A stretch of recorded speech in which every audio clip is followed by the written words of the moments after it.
Holy fuck, chat, what if Jeffrey Epstein wasn't the first and wasn't the last?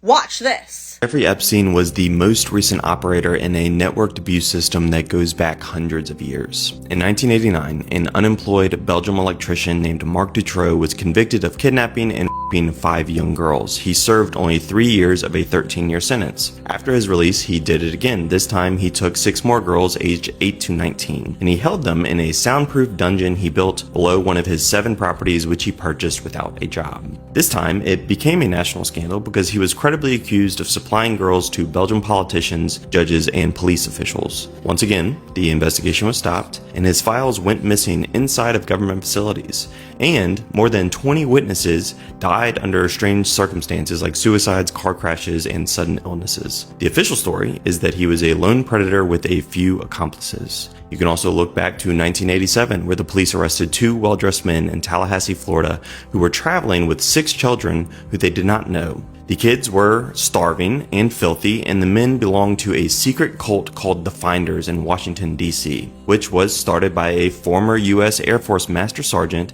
named Marion Petit, who also worked for the CIA. The investigators searched the group's properties in D.C., and they found exactly what you would expect, in addition to ritual abuse material. The investigation was stopped when they were told that the case was an internal CIA matter. You can go back even further and you'll find the case of Gilles de Rais in 1440, who was a French nobleman and a friend of the king that turned to occult rituals to regain a fortune that he had lost. It ended with several hundred children dead, and they were mostly boys who were kidnapped from the countryside and used in these rituals. He was eventually arrested by the church, not the king, and no one in the royal court was ever arrested. There is also the case of Catherine Dechet, again out of France, who was running a poisoning ring and secret black mass rituals involving infants. Again, she was arrested, but the case was shut down and the files were ordered to be burned as soon as the investigation got close to the king's court.